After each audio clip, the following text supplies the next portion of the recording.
नमस्कार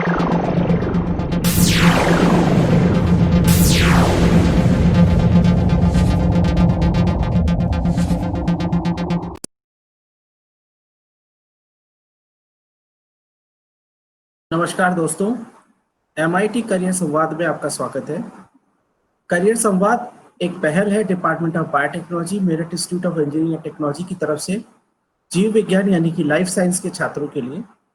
करियर संवाद का, जैसा कि आप जानते हैं, हर संस्करण खुद में बहुत ही ज्ञानवर्धक होता है और ये मुख्यतः जीव विज्ञान के छात्रों के लिए एक मार्गदर्शक का काम करता है। सभी छात्र छात्राएं करियर संवाद के जरिए अपनी पसंद के करियर के बारे में जान सकते हैं और अपने करियर से जुड़ी कोई भी जानकारी हमसे प्रश्न के माध्यम से पूछ भी सकते हैं। वनस्पत हम पूरी कोशिश करते हैं कि हम आपके सभी प्रश्नों को जो है के उत्तर यहाँ पे दे पाए। फिर भी यदि आपके मन में और भी कोई क्वेरीज रह जाती, किसी तरीके के प्रश्न रह जाते हैं, तो आप हमसे हमारे YouTube चैनल या ईमेल इत्यादि पे उन क्वेश्चंस को भेजकर उसकी जानकारी प्राप्त कर सकते हैं। आज हमारे साथ जीव विज्ञान क्षेत्र की एक सफल शख्सियत आपका मार्गदर्शन करने हेतु जुड़ी है। जैसे कि आप जान रहे हैं, पिछले कई एपिसोड से हमारे साथ अलग अलग जीव विज्ञान की महान शख्सियत जुड़ते आ रहे हैं, जो अपने क्षेत्र में कुछ अच्छा और कुछ सफल कर गए हैं। तो उसी क्रम में आज हमारे साथ जुड़ी है मिस दिव्या श्रीवास्तव, जिन्होंने अपनी जो है बीटेक और एमटेक जो यानी कि बायोटेक्नोलॉजी में इंजीनियरिंग की में पोस्ट ग्रेजुएट हैं और फिलहाल वो अपनी कंपनी, वो खुद एक बहुत सफल एंटरप्रेन्योर है। वो अपनी कंपनी सिंपली ई फ्लाई चला रही है और इसके अलावा उन्होंने जो है आर्टिफिशियल इंटेलिजेंस, डाटा साइंस से रिलेटेड उनका जो है काफ़ी ज़्यादा गहरा इंटरेस्ट रहा है और वो academic research, marketing, public speaking जैसे कई सारे डायनेमिक काम भी कर चुकी हैं। तो ऐसी एक डायनेमिक शख्सियत को जो है आज आपसे इंट्रोड्यूस कराते हुए मुझे बहुत ही खुशी का अनुभव हो रहा है। दिव्या श्रीवास्तव जी, आपका बहुत बहुत स्वागत है हमारे प्रोग्राम MIT करियर संवाद में। Thank you so much, Dr. Nishan, and thank you for MIT also for giving me this platform. मैं बहुत ही आभार व्यक्त कर रही हूँ आप सबका कि आपने मुझे ये प्लेटफॉर्म दिया है और इस प्लेटफॉर्म के थ्रू मैं एक्चुअली बच्चों से इनडायरेक्टली इंटरेक्शन कर सकूंगी कि उनके लिए आगे 12th के बाद, या फिर अगर वो इंजीनियरिंग ग्रेजुएट्स हैं या उन्होंने किसी और में ग्रेजुएशन किया है लाइक इकोनॉमिक्स, बीकॉम, तो उनके लिए क्या ऑप्शंस बन सकते हैं फ्यूचर में। बिकॉज आप देखो, अब जो करियर सिनेरियो है वो ट्रिमेंडसली चेंज हो रहा है। इट लाइक हमारे समय में जो था, हमारे पेरेंट्स के समय में जो था, और अब जो रिसेंट ट्रेंड आ रहा है इनफैक्ट कोविड-19 के बाद से, तो हम देखें तो उन ट्रेंड्स में काफी चेंज हो रहा है। तो स्टूडेंट्स को अपने आप को इवैल्यूएट करना बहुत जरूरी है कि एक्चुअली वो कौन सा करियर ट्रेंड अपनाना चाहते हैं। So thank you for that. Thank you.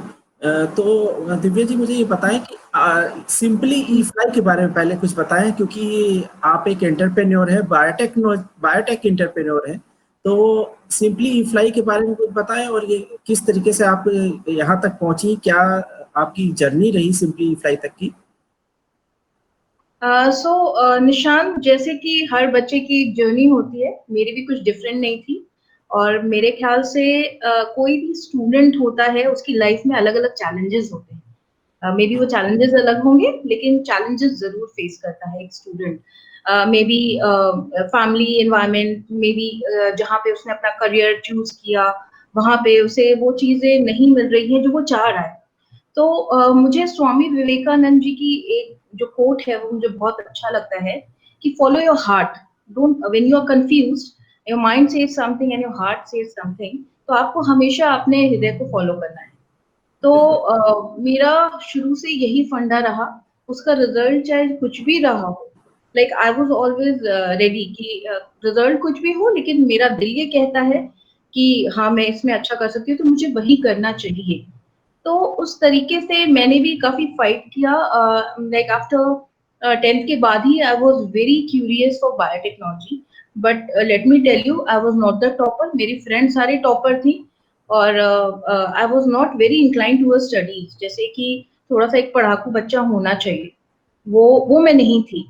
तो इनफैक्ट मैं अपने फ्रेंड्स से भी रोती रहती थी कि तुम लोग मुझे छोड़ दोगे क्योंकि मैं पढ़ती नहीं हूँ। So and they were very serious, like they are in very good position in research in biotechnology. But मेरा इंटरेस्ट मैंने देखा कि it was like more associated, कि मुझे लोगों की हेल्प करना ज्यादा अच्छा लगता था. So it was like during exams मैं खुद नहीं पढ़ती थी, लेकिन फोन्स बहुत आते थे और मैं पढ़ाती ज्यादा थी. तो ये चीजें चलती चली गई एंड मैंने काफी, मेरा रिसर्च ओरिएंटेशन भी रहा, मैंने वुमेन साइंटिस्ट में प्रोजेक्ट्स डाले. I was interviewed also, but unluckily उसमें मैं सक्सेसफुल नहीं हुई. So that was the turning point कि बहुत ज्यादा मैंने उसमें इन्वेस्ट किया टाइम, बहुत स्टैग्नेटेड माइंड था मेरा, और मुझे बहुत डिप्रेशन भी हुआ उस टाइम पे कि मैंने इतना इन्वेस्ट किया and I am not getting something. तो यहाँ मैं स्टूडेंट्स को इस पॉइंट ऑफ व्यू से, अपने भी करियर पॉइंट ऑफ व्यू से ये बताना जरूर चाहूंगी कि कभी भी जर्नी का दी एंड नहीं होता है. तो कभी भी अगर आपको कहीं पे भी कुछ डाउनफॉल दिख रहा है, दैट मीन्स आपको अदर साइड नहीं दिख रहा. This is the only difference. तो आपको बहुत ज्यादा एक अंडरस्टैंडिंग डेवलप करने की जरूरत है, एक बहुत ही ओपन माइंड होने की जरूरत है किसी भी करियर को अगर आप अपनाना चाहते हैं. तो करियर और जॉब दोनों में बहुत फर्क है, जो कि शायद इंडिया में न ही पेरेंट्स उस चीज को बता पाते हैं. हम बचपन से यही सुनते हैं कि वो इतना कमाता था, वो इतना कमाता था, वो इतना कमाता था, तो हमारा करियर सारा उसी ट्रेंड पे चला जाता है, जो कि अनलकली ऐसा होना नहीं चाहिए. हमारे स्टूडेंट्स को भी ये समझना चाहिए, हमारे पेरेंट्स को भी ये समझना चाहिए कि जॉब के लिए आप ऐसा कह सकते हो, लेकिन करियर तो पूरी लाइफ का एक प्रोग्रेशन है. आप क्या बनना चाहते हो, क्या परस्यू करना चाहते हो, ये बहुत इंपॉर्टेंट है, उसकी एक अंडरस्टैंडिंग डेवलप करना. और वो डिफरेंट डिफरेंट फेजेस में होता है. 10th के समय में बच्चे का एक अलग अपना व्यू होता है, वो बहुत ही इंक्विजिटिव होता है, बहुत ज्यादा उसकी क्वेरीज होती हैं, उसको बहुत कॉम्पिटिशन में पार्टिसिपेट करना चाहिए, you know. And I would also say कि mentorship is also very important. तो अगर आपको एक अच्छा मेंटोर मिलता है, तो मुझे लगता है इससे ज्यादा आप लकी नहीं हो सकते लाइफ में. तो आपको एक अपना मेंटोर भी जरूर सर्च करना चाहिए, जो आपको एक उस रास्ते पे गाइडलाइंस दे सके, आपको गाइड कर सके, लाइमलाइट दे सके कि हाँ, आप जिस रास्ते पे चल रहे हैं वो सही रास्ता है या उससे अलग भी कुछ हटके है. तो मेरी लाइफ में भी इसी तरीके से रहा. मैंने बहुत ज्यादा मैं क्यूरियस रही चीजों को लेके. सो सिंपली ई फ्लाई जो हमने स्टैब्लिश किया, वो बेसिकली इन्हीं बातों को दिमाग में रख के किया कि एक स्टूडेंट कितनी परेशानियां फेस कर सकता है अगर उसको एक सही गाइडेंस नहीं मिल रही है, या वो अपने आसपास के एनवायरनमेंट से बहुत ज्यादा प्रभावित है, जो कि उस समय में तो शायद से सही लग रहा हो, बट फ्यूचर में शायद वो एक सही ऑप्शन नहीं रहा. तो हमने उन सारी चीजों को सोच के मैंने मतलब डिसाइड किया कि I will take this opportunity कि लाइफ साइंसेस में, बायोटेक्नोलॉजी में, फार्मेसी में, आपके एविएशन सेक्टर्स को भी हमने काफी देखा है, लॉजिस्टिक्स हो गया, देन आपका artificial data science, data analytics जो अब करंट सिनेरियो में चल रहा है, उसमें हम स्टूडेंट्स को किस तरीके से गाइड कर सकते हैं, इंटर्नशिप के पॉइंट ऑफ व्यू से, प्रोजेक्ट्स के पॉइंट ऑफ व्यू से उनको कैसे हम अच्छी मेंटोरशिप दे सकते हैं, कैसे उनको ऑलरेडी फाउंडेशन बिल्ड कर सकते हैं. क्योंकि मेरा मानना ये है कि अगर हमारा यूथ का फाउंडेशन सही नहीं है, तो हम एक अच्छा नेशन नहीं बिल्ड कर सकते. हमारी ये रिस्पॉन्सिबिलिटी बनती है कि जो गलतियां शायद हमने की, वो हमारे स्टूडेंट्स नहीं फेस कर रहे हैं, हमारे यंगस्टर्स नहीं फेस कर रहे. तो ये हमारे कंपनी का फाउंडेशन है. और सिंपली ई फ्लाई हमने इसलिए रखा है, थोड़ा सा लग रहा होगा लोगों को, ई से लोगों को लग रहा होगा ईमेल्स या फिर जो भी, ई से मतलब I am very fond of eagle actually. तो अगर आप कभी स्टूडेंट्स को भी अगर टाइम मिले या आपको भी टाइम मिले, तो आप जरूर देखना ईगल की जो मोटिवेशनल वीडियोस हैं यूट्यूब पे आप देखिएगा, तो उसकी जो 7 क्वालिटीज हैं वो ऑसम है ईगल की. सो एक दो क्वालिटी जो मुझे अच्छी लगती है, इफ देयर इज टाइम, अगर आप डॉक्टर निशांत आप अलाउ करो तो मैं बता दूंगी एक दो क्वालिटी. जी जरूर. तो ईगल की एक क्वालिटी होती है कि चाहे जितना भी स्टॉर्म हो, ठीक है, वो अकेले उड़ेगा, लेकिन उड़ेगा जरूर, जबकि बाकी सारी चिड़िया जो होती हैं वो छुप जाती हैं पेड़ों में. दूसरी एक बहुत अच्छी क्वालिटी होती है, अगर आप इन टर्म्स ऑफ ट्रेनिंग और मेंटरिंग की बात करेंगे, तो आप देखेंगे कि ईगल जो होता है वो धीमे धीमे अपने नेस्ट में जो बच्चा होता है, तो वो अपने नेस्ट को इस तरीके से फ्लफी बनाने लगता है, हॉलो करने लगता है कि वो बच्चा जो है वो गिरे, so that it gets the training you know to fly in the air। तो ये कुछ चीजें हैं, मतलब ये 2 पॉइंट्स मैंने बताए हैं, बाकी बहुत ठीक। कुछ आप देख सकते हो। तो I think so that I like the most an eagle, and it is the ठीक। Most powerful bird in the जी। वर्ल्ड।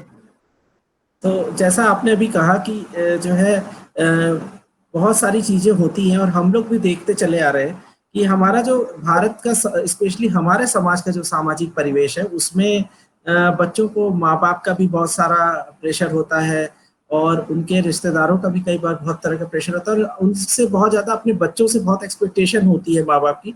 और जब व्यवसाय की बात होती है तो सिर्फ 3-4 व्यवसाय खुल के आते हैं कि भाई तू डॉक्टर बन जा, अगर तू नहीं तो आईआईटी चले जाओ, नहीं तो बेटा तुम आईएएस आईपीएस कर लो।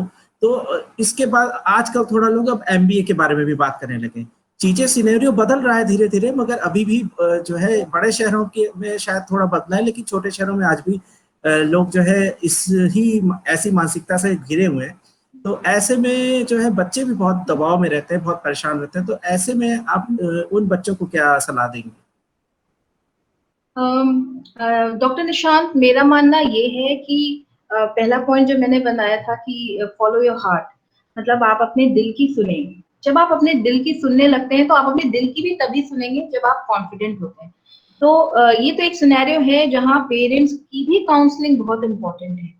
और पेरेंट्स को अब ये, क्योंकि इतना ज्यादा इंटरनेट वगैरह, अब तो गांव गांव में भी इंटरनेट वगैरह पहुंचने लगे हैं और लोग अब अपडेटेड भी रहने लगे हैं, बहुत सी चीजें हैं जो ऑल ओवर पहुंच रही है। तो मुझे लगता है कि इस केस में एक तो पेरेंट्स को भी इनिशिएटिव लेना चाहिए चीजों को जानने के लिए, अपने बच्चे को समझने के लिए कि उसकी चॉइसेस क्या हैं, और अगर उनकी चॉइसेस पे इवैल्यूएट करें, उन्हें डायरेक्ट ये नहीं कहें कि आपको यही लेना है वही लेना है। एंड मैं इस चीज को बहुत अच्छी तरह से, मुझे याद है कि मेरा एक खुद का स्टूडेंट था and he was a national level player cricket में, और एक दिन वो रो रहा था, कह रहा था कि मेरे पेरेंट्स ने मुझे ये नहीं करने दिया, वो नहीं करने दिया। तो मुझे उस केस में लगा, और उनके पेरेंट्स चाहते थे कि वो जॉब करे। तो अब आप देखिए, पेरेंट्स ये नहीं समझ पा रहे हैं कि अगर बच्चा स्पोर्ट्स में उतर जाता है तो उसको जॉब तो मिल ही जाएगी। हम्म। तो थोड़ा ये, अगर वही बात है, अगर थोड़ा पेरेंट्स अगर ये इनिशिएटिव लें कि वो समझें कि एक्चुअली करियर प्रोस्पेक्ट्स हैं क्या, और इसके लिए वो टीचर्स से बात करें, अपने आसपास जो एजुकेशन की फील्ड में है उनसे बात करें, या किसी काउंसलर से कंसल्ट करें, तो वो ज्यादा बेहतर तरीका होगा। प्लस एक बच्चे को अगर अपने माँ बाप को कन्विंस करना है तो उसको भी पूरी स्टोरी पता होनी चाहिए कि हाँ मुझे ये चाहिए, मुझे ये क्यों चाहिए, और इससे मैं क्या कर सकता हूँ अपने देश के लिए, वहां तक की सोच रखनी होगी। तो मुझे लगता है कि चीजें ज्यादा आसान होंगी और बच्चे के अंदर भी एक कॉन्फिडेंस आएगा।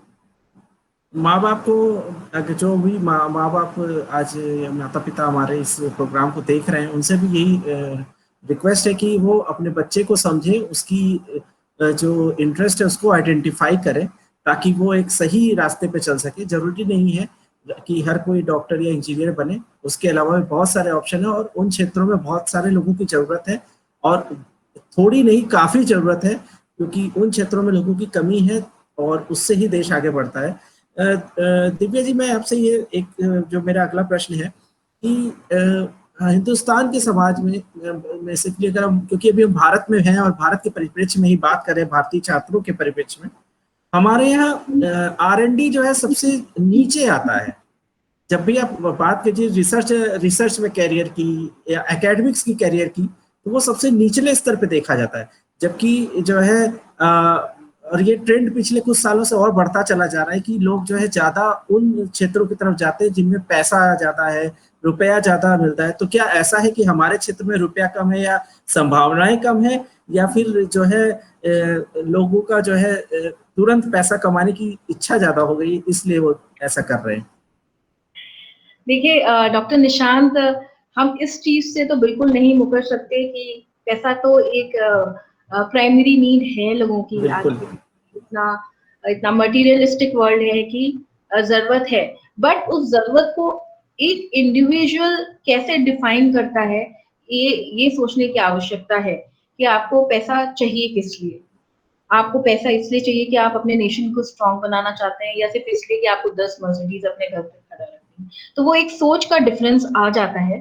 अब जहां तक हम R&D और इन सारी चीजों की बात करते हैं, तो आप ये बात सच है कि डेवलपिंग नेशंस में ये एक चैलेंज है कि R&Ds में जो है लोग इन्वेस्ट नहीं करना चाहते, बिकॉज हमारे वो स्कोप कम है कि हम फ्यूचर में ना हमें मार्स पे जाना है तो हम उस पे सोचें, क्योंकि हमारे खुद के अभी जो प्रॉब्लम्स हैं हमें उनसे ही लड़ना है।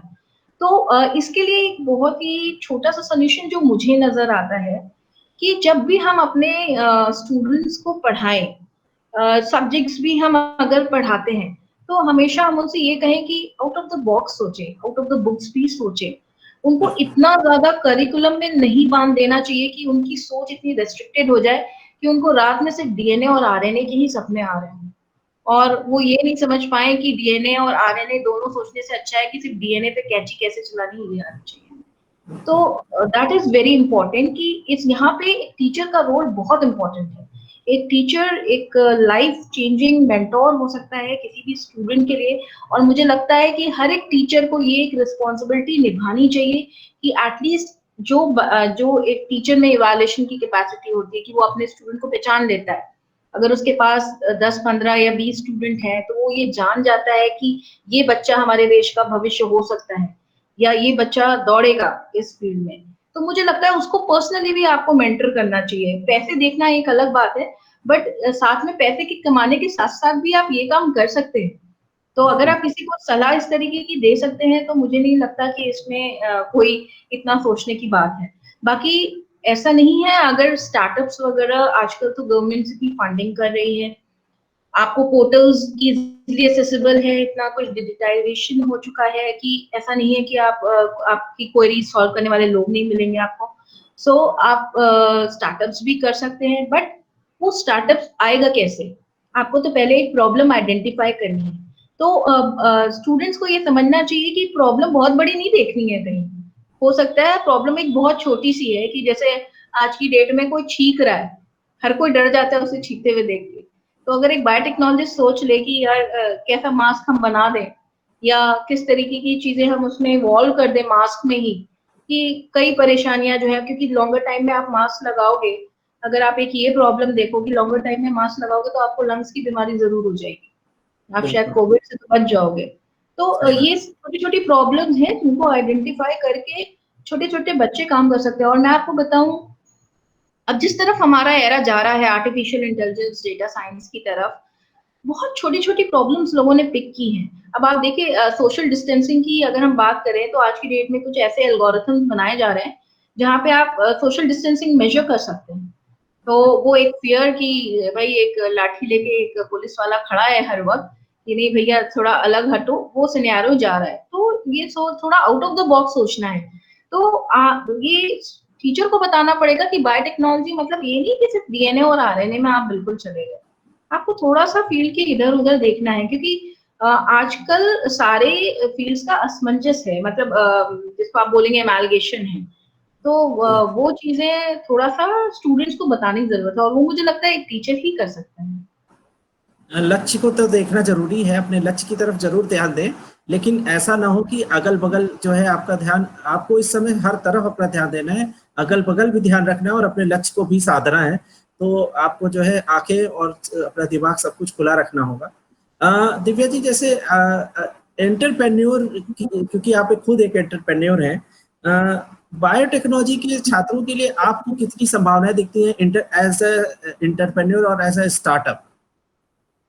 बहुत संभावनाएं हैं, फ्यूचर में काफी संभावनाएं हैं, सॉरी, बिकॉज आप अगर देखो तो हम धीमे धीमे एक ऐसे एरा में जा रहे हैं जहाँ पे जैविक तो है लेकिन साथ में टेक्नोलॉजी भी है। तो अगर इन दोनों को आप कंबाइन करके वर्क नहीं करेंगे, तो हमें नहीं लगता कि हम आप इंडिया की बात छोड़ दीजिए, हम वर्ल्ड में ही सर्वाइव नहीं कर पाएंगे। तो अगर ह्यूमैनिटी को सर्वाइव करना है, तो इन दोनों चीज को कॉम्बिनेशन में लेके जाना ही पड़ेगा। There is no other option. So आपको इससे एक छोटी सी स्टूडेंट्स को बताना चाहूंगी, दिस इज कलयुग। सो कल means machine and yug means era, so this is the machine era, so you have to start living with that, so you have to use biotechnology. आपका biotechnology, artificial intelligence, data science, ये तो आएगा ही आएगा। जी। Green technology, biotechnology, nano technology जब इनकी बात होती है तो बिल्कुल ये सही लगता है कि हाँ कलयुग है, मशीन एरा है, this is a machine era. तो अ, अभी जो है इसके बाद जैसे अभी ये पैंडेमिक कोरोना के वजह से जो है बहुत ज्यादा लोगों को भी पता चला, लोग भी जान गए हैं, काफी अवेयर हो रहे हैं कि वायरस क्या होता है, वैक्सीन क्या होती है और हम्म, बायोटेक्नोलॉजी कितनी इंपॉर्टेंट है। तो मुझे हम्म। लगता है, आपको क्या लगता है कि इसकी इम्पोर्टेंस क्या अब लोगों को धीरे धीरे और समझ में आएगी और लोग इस फील्ड की तरफ आना शुरू होंगे? डेफिनेटली डॉक्टर निशांत, मुझे लगता है कि बहुत जरूरी है अब बायोटेक्नोलॉजी का होना। क्योंकि अगर बायोटेक्नोलॉजी नहीं है तो मुझे लगता है ह्यूमन मैनकाइंड भी नहीं होगा। वाई? क्योंकि आप देखो कि अब वैक्सीन जल्दी बनाने की बात हो रही है। अब जी। एक नया चैलेंज है। तो क्या हम इस चैलेंज को बिना टेक्नोलॉजी के फेस कर पाएंगे? मुझे नहीं लगता है। और आप देखिए, हम और आप आज इस वक्त बच्चों के मार्गदर्शन कर रहे हैं, वो भी शायद टेक्नोलॉजी की वजह से ही हो पा रहा है। बिल्कुल तो सही। मुझे लगता है कि आने वाले दिनों में टेक्नोलॉजी तो सब कुछ है, टेक्नोलॉजी बहुत इम्पोर्टेंट है। और हर स्टूडेंट को ये सोचना होगा कि हम अपने देश के लिए किस तरीके से क्या सीख के टेक्नोलॉजी के रूप में उसे इम्प्लीमेंट कर सकते हैं। I think so then only we can really get the purpose done. अब क्या मतलब, अब हम कह सकते हैं कि आने वाली जो सदी है वो जो है वो जैव प्रौद्योगिकी की या बायोटेक्नोलॉजी और ग्रीन टेक्नोलॉजी की होगी? जी हाँ, हम कह सकते हैं। और ये फील्ड जहाँ तक मुझे ऐसा लगता है कि आर्टिफिशियल इंटेलिजेंस डेटा साइंस से इंटीग्रेटेड होगी। जी। दोनों ही एक दूसरे के इंटरडिपेंडेंट होंगे। क्योंकि अगर जैविक विज्ञान नहीं है तो टेक्नोलॉजी नहीं है, और अगर टेक्नोलॉजी नहीं है तो शायद जैविक विज्ञान को समझना मुश्किल होगा। जी। तो ये बहुत ही जरूरी है। तो दोनों जो है एक दूसरे के पूरक बनकर जो है इंफॉर्मेशन टेक्नोलॉजी और बायोटेक्नोलॉजी बन के साथ में चलेंगे, ऐसा जी। दिव्या जी का कहना है। और इससे जो है संभावनाएं भी जरूर बढ़ेंगी हमारे जीव विज्ञान के छात्रों के लिए।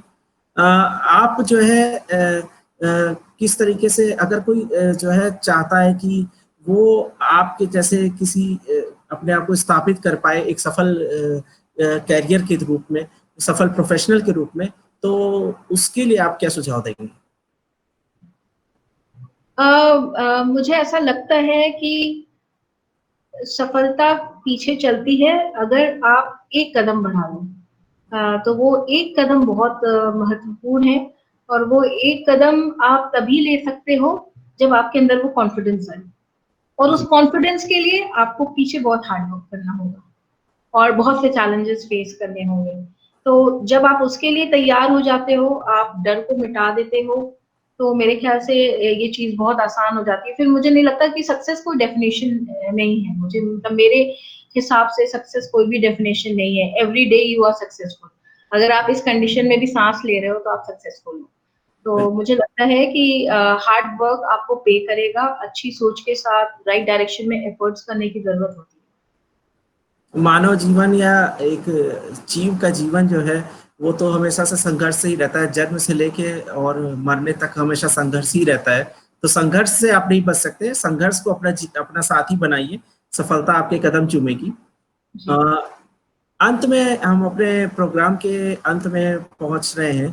तो आप अपने छात्रों को, या जो है जो ये हमारे जीव विज्ञान के छात्र हैं मुख्यतः, इनको क्या संदेश दे देंगे? कई बार चूंकि ये एक चीज देखी गई है इसमें, मैं थोड़ा सा एक सवाल और आपसे पहले पूछना चाहता हूँ, इसके बाद आप इस क्रम में जवाब दे दें कि अ, अगर बच्चों का सिलेक्शन नहीं हो पाता है, क्योंकि ज्यादातर बच्चे या माँ बाप का प्रेशर होगा, बाहर वालों का प्रेशर होगा, इधर उधर देखेंगे, उनके दोस्त जो है एमबीबीएस में सिलेक्शन हो गया, डॉक्टर बन गए और डॉक्टर की पढ़ाई के लिए चले गए, मगर वो नहीं हो पाया उनका सिलेक्शन। बच्चे कोटा जाते हैं, बच्चे बेंगलोर और दिल्ली जाते हैं, तैयारी करते हैं, 2-2 3 साल अपने उस तैयारी में देते हैं, लेकिन वो फिर भी सफल नहीं हो पाते। तो उसमें ऐसे में उनको बहुत डिप्रेशन भी होता है। तो जी। ऐसे छात्रों को आप क्या कहेंगे कि वो क्या करें और इस अपने डिप्रेशन से कैसे उभरें, और उनको क्या आप सलाह देंगे? डॉक्टर निशांत, मुझे ऐसा लगता है कि आपने ये बहुत इम्पोर्टेंट बात उठाई है। और बच्चे वाकई बहुत डिप्रेस हो जाते हैं, जैसे कि मैंने आपको शुरुआत में बताया जब आपने मेरा खुद का करियर संघर्ष पूछा। तो एक टाइम आया था जब मैं भी बहुत डिप्रेस थी। और मैं आपको बताऊं, सबसे जो मुझे लगता है सबसे आसान तरीका डिप्रेशन से बचने के लिए, चाहे वो कोई भी स्टेज हो, आज की डेट में आप देखोगे कि डिप्रेशन तो एक बहुत ही कॉमन बीमारी है। मतलब शायद आप किसी डिप्रेशन स्टेट में होंगे और आपको पता भी नहीं होगा कि आप डिप्रेशन में हो। तो स्टूडेंट जो इतना इन्वेस्टमेंट कर रहा है अपने टाइम का, पेरेंट्स की मनी का, तो ये एक बहुत ही स्वाभाविक सी चीज हो जाती है कि जो उसके दिमाग में आती है। बट मुझे लगता है कि अगर अगर आप बहुत ही लिबरल हो जाओ और ये सोच लो कि दुनिया में कोई भी चीज लिमिटेड नहीं है, और कहीं ना कहीं आपको वो चीज मिलेगी जो आप चाहते हो, आज नहीं तो कल मिलेगी, कल नहीं तो परसों मिलेगी, और जब तक नहीं मिलती तब तक आपको उसके लिए स्ट्राइव करना है। तो जैसे स्वामी विवेकानंद कहते हैं, arise awake and reach to your goal. तो कुछ इस तरीके से उन्होंने बोला है। तो कहने का मतलब कि जब तक आप अपने गोल की तरफ नहीं पहुंच जाते हो तब तक आपको स्ट्राइव करते रहना चाहिए। So that is actually very important. तो तो संभावनाएं कम नहीं है, संभावनाएं कम नहीं है, आपको देखने की जरूरत है, एक बार नजर उठा के देखिए, वो ज्यादा बिल्कुल जरूरी है। बिल्कुल डॉक्टर निशांत, नजरिया बहुत इंपॉर्टेंट है। और चीजों को एक्सेप्ट करने की जो क्वालिटी है वो बहुत इंपॉर्टेंट है। हम आज की डेट में देखिए, एक्चुअली आजकल टेक्नोलॉजी इतना ज्यादा, हम टेक्नोलॉजी से वो हो चुके हैं, इतना हमें आदत हो गई टेक्नोलॉजी की। अगर आप देखो एक वीडियो थोड़ी देर तक नहीं खुलता तो हम कहते हो नहीं खोलना, let's go to some other option. तो ये हमारा एक नेचर बनता जा रहा है। तो ये एक नेचर एक स्टूडेंट का भी बन रहा है कि अगर उसे तुरंत कोई रिजल्ट नहीं मिलता, चाहे वो आपका कॉम्पिटिटिव एग्जाम्स हो या किसी भी चीज में हो, वो तुरंत डिप्रेशन का शिकार हो जाता है। तो कहीं ना कहीं इस चीज को और मैं आपको बताऊं, मेटाफिजिकली एक स्टूडेंट को भी बहुत जरूरत है कि वो अपने लाइफ में कुछ अच्छी चीजें इनकलकेट करें, बेसिकली टू एक्सरसाइज या फिर meditation. That is very important, जी। Very very. तो अपने जो है लाइफ में मेडिटेशन जैसी और चीज़ों को इनकलकेट कीजिए, अपने आप को जो है शांत रखिए, और भी और हर संभावनाओं को जो है अवसर के रूप में देखिए, क्योंकि हर जगह अवसर है। जैसे अभी जो है एक महामारी है, लेकिन कुछ लोगों के लिए, जीव विज्ञान के, स्पेशली जीव विज्ञान के छात्रों के लिए ये एक अवसर भी है आगे चल के मानवता की रक्षा करने के लिए, कि आगे चल के मानवता ऐसा अगर कोई फिर से कोई महामारी आए तो उससे जो है वो मानवता को बचा सके। तो अंत में दिव्या जी, आप क्या संदेश देना चाहेंगी हमारे श्रोताओं को, हमारे दर्शकों को? डॉक्टर निशांत, मैं एक ही चीज कहना चाहूंगी जो मुझे लगता है कि इम्पोर्टेंट है, क्योंकि आज की वर्ल्ड में एडवर्टीजमेंट्स, मीडिया बहुत कुछ लेकर जाता है प्लेट पे, बहुत कुछ सजा के लेके आता है। अल्टीमेटली आपका दिल, आपका दिमाग क्या कहता है वो आपको अपना चॉइस बनाना चाहिए। और रीडिंग हैबिट्स बहुत रखनी चाहिए। तो आपको रीड बहुत करना चाहिए। सिर्फ ऐसा नहीं कि आपको सब्जेक्ट बुक्स रीड करना है, अपने आसपास के वातावरण में क्या हो रहा है ये जानना आपके लिए जरूरी है। जब आप ये क्वालिटीज बिल्ड करने लगेंगे तो आपको रास्ते भी अपने आप मिलने लगेंगे। रास्ते मिलना बड़ी बात नहीं है। मैंने कहा चलना, पहला स्टेप, कदम लेना इम्पोर्टेंट है। तो जैसा दिव्या जी ने भी कहा कि जो है आपको आउट ऑफ द बॉक्स सोचने की जरूरत है, आपको इनोवेटिव होना होगा, आपको जो है अपने लक्ष्य पे जो है अपना फोकस बनाए रखना चाहिए, और अपना डेडिकेशन और डिटर्मिनेशन को जो है वो कम नहीं होने देना चाहिए। अपना पेस बना के रखिए, आप जरूर सफलता की तरफ पहुंचेंगे। और अंत में मेरे को अल्बर्ट आइंस्टाइन का कोटेशन याद आता है कि I do not want to burden my mind with the facts which are easily available in textbook. The true purpose of education is to train your mind how to think. So the real purpose of education is to train the mind how to think, and this is the real purpose of any technological or any education system. So Divya ji, हमारे साथ जुड़ने के लिए बहुत बहुत धन्यवाद। आपका दिन शुभ हो। नमस्कार। Thanks doctor Nishant, thank you so much. Thank you.